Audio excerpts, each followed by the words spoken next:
Welcome to the Multiply Your Success podcast, where each week we help growth-minded entrepreneurs and franchise leaders take the next step in their expansion journey.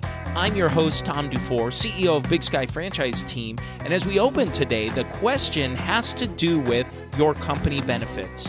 And do you offer any sort of support or benefit that helps your employees or your staff with caregiving responsibilities that they have at home with a close family member or friend?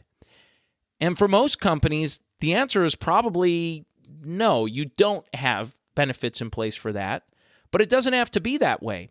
And that's why we asked our guest today, Frank Samson, to be on the show to talk about this caregiving benefits and program.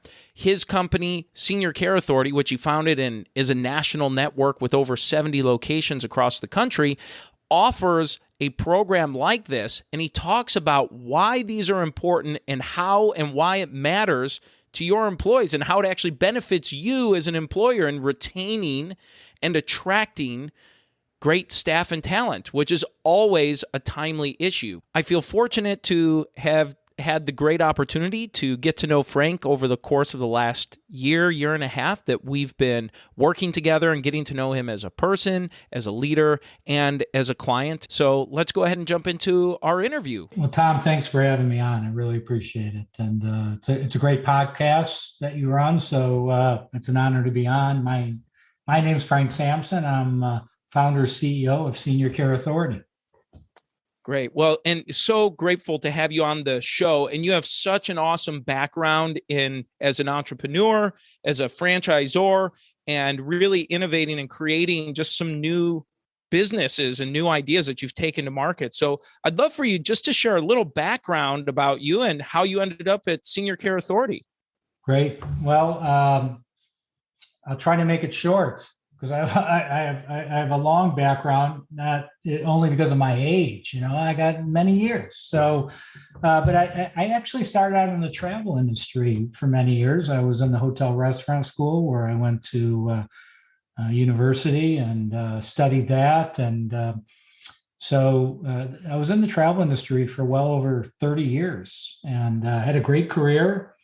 Kind of like many people, when they get certain age in their life, they go, and they've been kind of in the same business. Many people go, I want to try something new. And my kids, I have two older kids now, but at the time they were a little younger. And they go, Dad, you don't seem happy, And that was just kind of a wake-up call to me, going, I'm not that. I mean, it was great industry. And I did some, I actually franchised a company that had, about 200 locations, and sold that company. And I was actually going to move away from it at that point and get into something else. And somebody called me and said, we want you to run our company. And so I did that, for a while, and realized that, hey, it was time to move on. And right around that time, I lost both my parents 7 weeks apart from one another. And they, after some illness, and it was tough. It's hard to lose, a loved one. But it kind of a light bulb went off, me saying, how are people going to do this? I mean, I'm smack in the middle. I'm a boomer, right smack in the middle.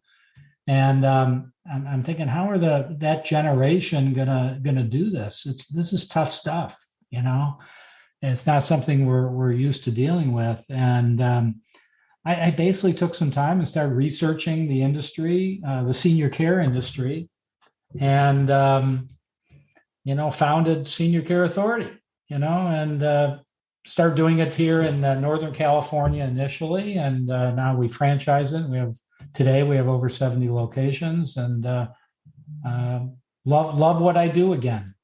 So. Well, that's a great background, and you are very modest about your background here. But in my vantage point, having the opportunity to interview and work with you and talk through this, having grown one business in the travel industry franchise it, sell a couple hundred locations, and then exit, and now get in a new industry and do the same kind of thing again. It's really impressive work, and I'm your perspective is very unique in just in business in general from that regard. And I'd love for you to share about Senior Care Authority, because it's really, you provide a really unique and valuable service for folks out there. And with a national presence, this is something that, someone tuning in may have mom or dad or an aunt or uncle or sibling or somebody that might need what you're offering. Great. No, I'll be happy to tell you a little more. I mean, the one thing I love about it, and I loved about it in the travel industry, is really helping people be successful in business. That's what I really enjoy. I mean, I still, franchises I had in the travel industry, some of those people still reach out to me to just kind of check in, whether it be on Facebook or LinkedIn, and how you doing? And just want to tell you, thanks again. I'm doing well. And, that's a wonderful thing to hear. So that kind of charges me up when I help others. But so Senior Care Authority, I started it after doing a lot of research from scratch. And I myself was working with the families and helping them. We do a couple different things at Senior Care Authority. One, our primary service is what's called senior placement. Senior placement is helping families find the best place to live and to get the proper care. All right. And that might mean an assisted living, that might mean in memory care, that may mean in more of a 55 and over type of a community. That may mean, unfortunately, and I say unfortunately, in a skilled nursing facility. We try to keep people out of skilled nursing, but sometimes for a lot of different reasons, there may not be a choice with that. So there's various levels, and that's really how we started. And that's our franchisees' primary source of income. And that was my primary source of income when I started. We earn our dollars. Fortunately, you don't have to charge the family anything for that type of a service, because we have contracts with these locations and they pay us a commission, and that's pretty standard in the industry to do that. But what really helped expand our franchise network is adding what we've called elder care consulting. Elder care consulting is providing a number of different services to families that may have nothing to do with placement. There's a number of other, for example, I'll just give you a quick example, and this is pretty common, that we might be dealing with the adult children.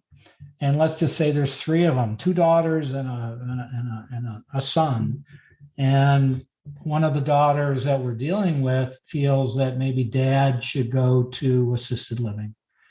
And then she consults with the sister, and the sister goes, I think dad just needs a caregiver at home. He doesn't have to go to assisted living. We're never going to be able to get him to assisted living.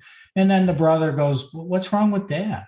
There's nothing wrong with dad. I mean, that's pretty common. So it's so important to get everybody on the same page. So many times we'll have meetings. They may be, Zoom meetings, or they may be sitting around the kitchen table, but to get everybody on the same page and making providing the best options for dad and for the family based on what the needs are financially and everything. So that's just one example of so many. Another quick one is a company that we acquired last year called Beyond Driving with Dignity. And it's a program, it's a self-assessment program to help determine if it's maybe the right time we like to call retire from driving. We don't like to say take away the keys. And I know a lot of families are confronted with that. That's part of our elder care consulting program. So there's a number of different services, and they're just there to support the family and help them through a difficult time that they probably have never gone through before and may never go through it again. So it's not like well, it's like getting, renting a house or buying a home. Well, people do that multiple times in a lifetime. Here they might only be doing it one time. And when you're dealing with a loved one, and especially dealing with care, it's a pretty big deal, and it could be pretty stressful. I like to say that we work hard to try to reduce stress. Yeah. Well, and what I love about the service is that you're really coming into this with where the actual consultant or the person that's consulting with the client has is really considering all options. It really, from your vantage point, you're servicing this client to make the best recommendation for that specific scenario, and whatever that recommendation might end up being. So they're kind of more of a neutral party that's this expert that's going to be able to help them out. So as opposed to what maybe could be confused with, I could just see it if you're going to a senior living facility and you're talking to an admissions person or an advisor that's helping you. Well, their interest is to try to fill a bed or a room that's there. So, in your I have a lot of relations with those people, so I'm glad you said it, not me. But it is true. It is. I'm just, kind of putting some pieces together, right? So I really like that you're doing that. And one of the things that we talked about before we went on air here is we talked about this corporate benefits program that you're offering and that you have available. And it's very timely just in general, but I think one of the reasons I'm excited to have you on, not only with your franchise background and entrepreneurial background, but this is something that I think businesses need to know about, that they can do these kinds of programs that you have to offer. So I'd love for you to share what that is and how it works. Well, I love to say that we had this whole big plan and we put it together, and for 2 years we were planning this, and it's been a great success. Well, first of all, it has been a great success, but there wasn't this big plan. I'll have to say that I was planning it out, but I, in a sense, fell into it. All right. So, and sometimes that's a little bit, you need a little bit of luck in business too. All right. But basically what we call it now our EASE program, and that stands for Employee Assistance Solutions for Elder Care. All right. And the one thing, I had been doing a lot of research, and I actually wrote an article about this quite some time ago, and realizing that there are statistics showing that absenteeism and presenteeism were on the rise. Now, everybody kind of knows what absenteeism is. Some people have never heard of presenteeism. Presenteeism is kind of interesting, and I didn't know what it was when I first heard it. But basically what it means is that employee could be in front of their computer doing work, but they're thinking about mom or dad or grandma and grandpa or aunt and uncle at home and needing care, and they can't concentrate on work. They're on the clock, but they're not working. That's presenteeism.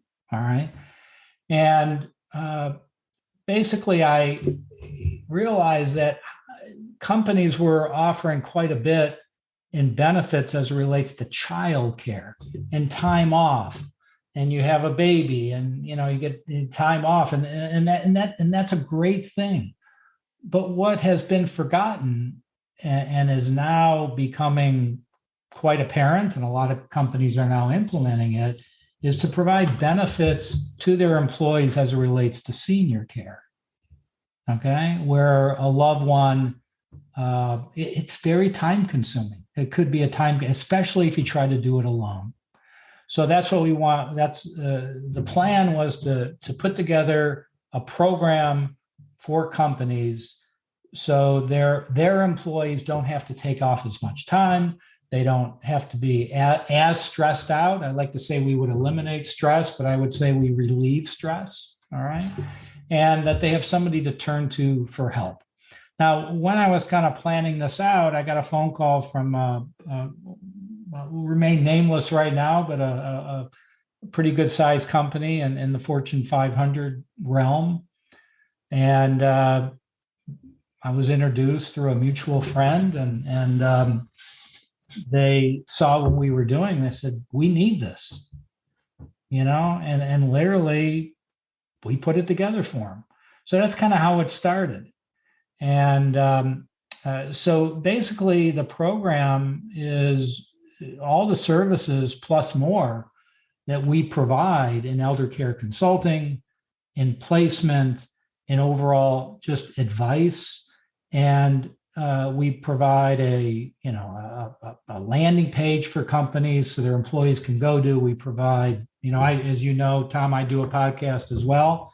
And so my podcast is on there, and our blogs and articles, all sorts of educational things that we put on the company site that is kind of co-branded with us for their employees. And we're putting a huge emphasis on it come the first of the year. Because of this company that kind of came to us, I would have to say that that's not where we would have started, because they have somewhere in the vicinity of about 15 to 20,000 employees. So we're talking, it's a pretty good sized company, right? That would not be the test company that we would want to do, but they were willing to work with us, and they knew we didn't have anybody else. They knew they were the first, but they were still willing to work with us. And it's turned out to be a great success story. And now we want to reach out to other companies. And I would say smaller, our kind of, I think we believe our sweet spot is the 500 to 5,000 employees, and really to help them provide benefits to their people. I mean, I'm going to give you, do you mind if I give you some statistics here that I didn't make up? Sure. Right? Please. These are real things, right? So AARP reported on this. 1 in 6 U.S. employees are spending 20 plus hours each week providing assistance to a friend or relative. 1 in 6 providing 20 plus hours, okay? Something from Harvard Business School, all right? They did a whole study. By the way, they did that whole study right around the time I was talking to that company I mentioned, right? And it was kind of ironic that Harvard did this, this huge study. One of the things they came up with is upper management has a higher incidence of leaving employment due to caregiving conflicts. All right. So it's a big issue today.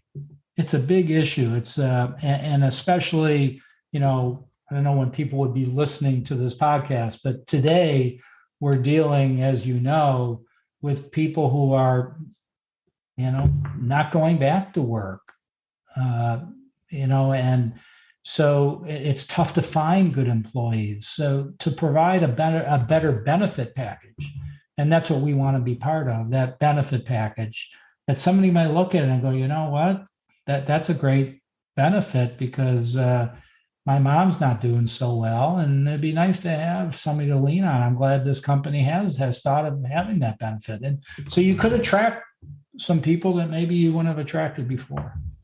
Yeah. Well, and that's the thing I like about it, especially as you share that statistic about senior leaders in your organization that are more likely to leave because of some personal caregiving demands that they need to step down or maybe step back. And if there's a solution in place for them, I just think about someone, for our company, for anyone maybe listening in, the great resignation is real. And if to me, this is not only attracting talent, but it may be keeping talent that you didn't know you were actually keeping, and keeping some mid to senior folks that maybe are in a position or at any level really to be able to have this as a value-added benefit for them to get into. And I just think it's extremely timely to be coming in, because you think about it, okay, if you're a company in the range you described, you already probably have some benefits. You have health insurance and a retirement plan, and you have some of these ancillary, maybe a health savings account and some of these other things that are kind of standard things for a company of that size. But now we're looking at this next phase of life, right? And going through this. And so I think it's a phenomenal program. How can they learn more about this? Where do you have some information that someone that's listening in might be able to go to? Well, our website is seniorcareauthority.com. All right. But I'll give you my email address if they, had some interest, either learning more about, our company or that particular program. You could just email me directly, Frank at seniorcareauthority.com. And we do on our website, we do have a section about the employee benefit program as well.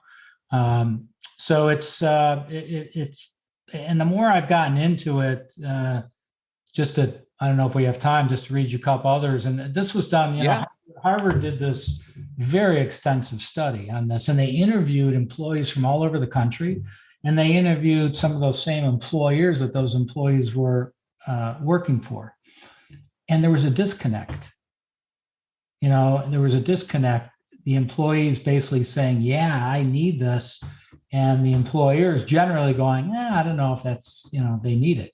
Okay. So it was Harvard saying basically to employers all over the country, you better wake up. All right. So one of the things they showed is 32% of the employees admitted, the ones that left their job, admitted they left their jobs because they did not get the support they needed regarding caregiving needs. All right. 47% said that caregiving affected their work performance all or most of the time. 55% said caregivers are less likely to progress as fast as their peers, even if they put forth the same effort, because they're having to take more time off. All right. And 59% of the employers said that, caregivers were perceived as less committed to their careers. So it puts a lot of pressure on the employees as well. So again, our goal was to kind of be able to step in and say, let us work with your employees that need this help so they don't have to take off as much time of work, because to try to do it themselves when they have no knowledge on the subject matter, I can't even, I did it with my parents. You're learning something brand new. It's not like something that you do on a day-to-day basis, Yeah. And I remember, it's interesting. When my grandmother, she was the matriarch of our family. We had a big extended family, all close knit together when I was growing up. Anyway, when she was diagnosed terminally ill and kind of going through this 2-year kind of just, battle that we just knew what was going to come of it. And fortunately, she was in a situation where she had 7 kids, and 3 or 4 of the kids really helped out, and plus one of my cousins. So my grandmother had 24/7 care from a family member, but that meant that one Monday through Friday, one day a week, one sibling was dedicated to one day, plus my cousin was dedicated one day, but it's 24-hour shift that they had. And that meant they couldn't work that day. And this was all, and then they traded weekends and weekend time and extra shifts. And so there was this whole thing. And, fortunately the family was able to do that to keep grandma at home. But if the program, now this has been, 10, 12 years ago at this point, but had something like what you're describing been around for some of our family, that I know that would have made a big difference at that moment of need when it was necessary. Right. And, there's a perception out there that, my grandma is on Medicare or on Medicaid or whatever, and they'll take care of it. And it's just so not correct. It's just not in this country. All right. So that's another part of what we do, is to help work through that and understand, how could we get third parties to pay for totally or a portion of the costs for the care. All right. And then where can we, help them get funds to pay for this? Because it's pretty expensive. It's very expensive. And there's also another perception from the parents, my kids will take care of me, or my spouse will take care of me, and I'll be fine. And the reason that can be a challenge, if that person is suffering from some form of dementia, like Alzheimer's is the majority of the cases of dementia type disease. that they might not have the know-how to deal with somebody, because that's a challenging disease, and it could be other types of things like Parkinson's and things that it's not just they're just getting older and need medication reminders and all that. The majority of once you hit 65, once you hit 70 years old, there's a 75% chance that you're going to need some sort of long-term care. All right. So that's basically saying you got a 25% chance that you should be pretty healthy and may not need a whole lot of assistance, but 75% chance is pretty high. So people need to plan, and that's a whole nother conversation. But the thing that's great is that our franchise owners around the country are educated on this. They have a lot of certifications, a lot of training, and can advise families properly, on the right direction for them. Frank, this is a great time for us to transition here to before we exit the interview, we always ask every guest the same 4 questions before we go. Okay. And the first question is, has there been a miss or 2 in your career and something you learned from it? That's a great question. Let's see. It's easy to look through the rearview mirror. Okay. I guess when I told you at the beginning, when I was looking to make a move away from the travel industry, and I sold I did sell my company. I guess I wish I would have started this, what I'm doing right now, back then, because there was there was a gap there of me being enticed by a company to have me come in and run their company in the travel industry.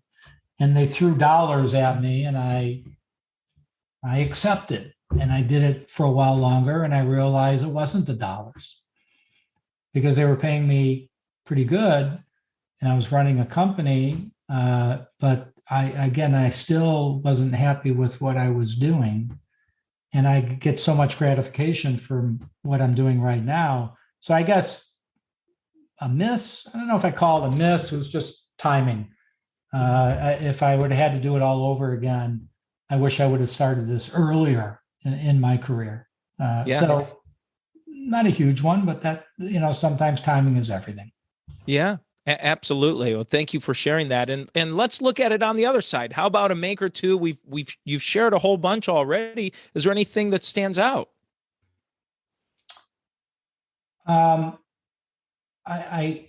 What stands out is just what I realize that the most important thing to me right now is the number of families that we have helped across the country. And we've actually added them up and said, all right, literally thousands and thousands of families that we have helped them, relieve that stress. And I when I was doing this myself before I started franchising, I did this for 5 years to prove the model. I still get, an email or a letter. Literally, I've received letters from families that I work with saying, I just want to tell you, I don't know if you remember me, but you helped us with my mom. And unfortunately, she passed away, but I wanted to thank you because you made our life, that much easier. So, during a very difficult time. So I guess the things that stand out is just the gratification that we get from families that we've worked with across the country.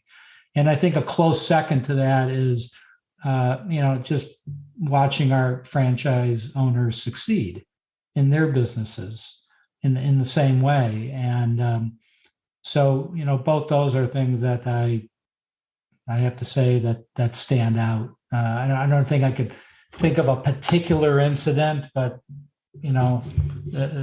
just the gratification I've gotten from that.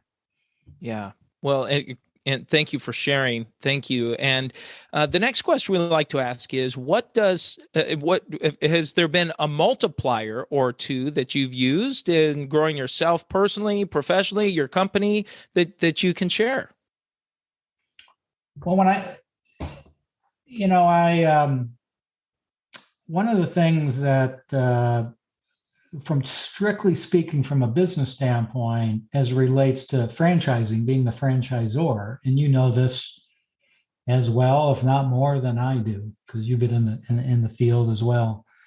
So when you say multiplier, I think of ongoing earnings. So I wanted to have a business that my customer are my franchisees.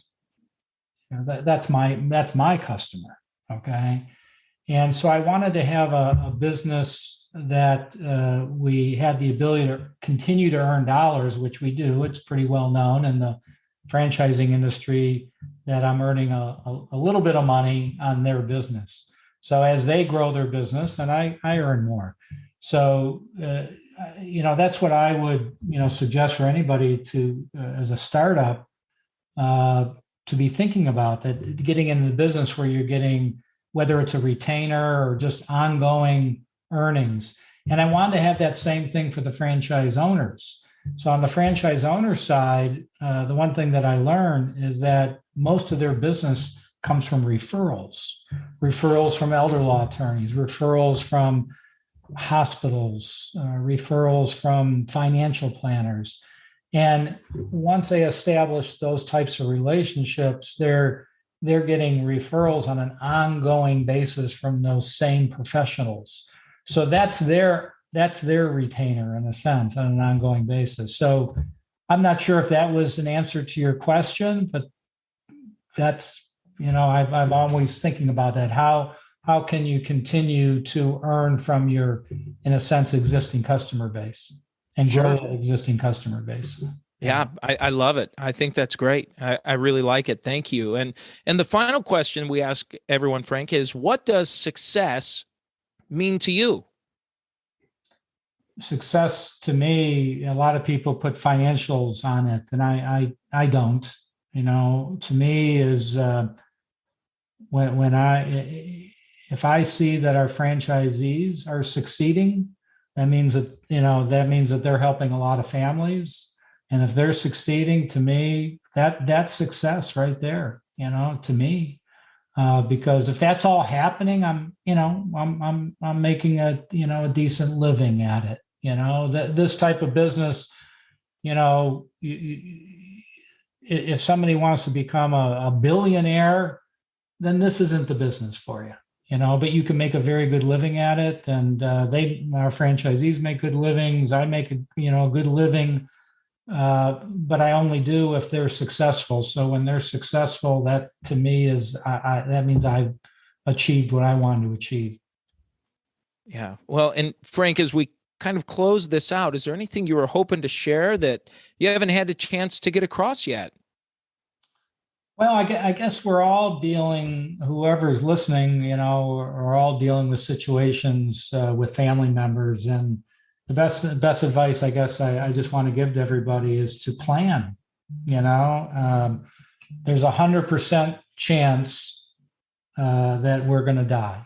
All right. Nobody's proved differently. So people get life insurance. People, do estate planning. There's probably, as I mentioned to you before, when you turn 70, there's about a 75% chance that you're going to need some sort of long-term care. Therefore, people roll the dice. Don't roll the dice. Because if you roll the dice, if you're wrong, it could be catastrophic to you. It could be catastrophic to the family. I've seen it pull families apart. So plan properly. And there's, a lot of different ways to do that. And I guess that's we're all dealing with that from a personal standpoint. So, or we will be. So that's what I wanted to get across. Frank, thank you so much again for an awesome interview. And we're going to go ahead and jump into today's 3 key takeaways. So takeaway number 1 is when Frank talked about absenteeism and presenteeism. And as he described, absenteeism, we're all probably familiar with that one. It's when someone's not showing up or they're not in and working. But the second piece was presenteeism, and that's when an employee is on the job or working, but their mind is not present. And he gave some stark really interesting statistics about what causes presenteeism and some of these things that are related to this benefit situation we talked about. And he gave some statistics here. 1 in 6 employees are providing 20 plus hours of caregiving each week to a friend or a relative. And he said upper management has a higher propensity to leave their job due to caregiving requirements. And the next statistic, he said 32% of employees who left their jobs said they did not get the support that they needed for caregiving. So if that isn't a compelling case, that you need to take this seriously. Takeaway number 2, Frank talked about planning, and especially planning whether it's for you if you're approaching 70 years old or maybe for a loved one. But Frank said once you hit 70 years old, you have a 75% chance that you're going to need some kind of additional care. And as he reminded us, there's a 100% chance that you're going to die. And so, do you want to kind of roll the dice, as he said, on being that 25% that doesn't need the care when it's more likely that you or your loved one will need the care? So have a plan in place. Doesn't mean you have to do anything, but having a plan is critical. And then takeaway number 3, I thought was great when Frank shared about some of the reasons why he franchised and why he started his businesses, but he said he was looking for a way to find a business to continue generating ongoing earnings. And he talked about this as a multiplier, and he did that through 3 ways that I took in my notes. Number 1, he said, do what you love to do. And he shared part of his past in when he sold his business, his first company, and then he was attracted to be hired by another company in the industry, but he wasn't really happy. And so once he pursued and started Senior Care Authority, he was happy again. So number 1, do what you love to do. Number 2, franchising, certainly in the business at we're in, if you're franchising or thinking about franchising your business, franchising, it provides that ongoing royalty and that shared gain with your franchisees.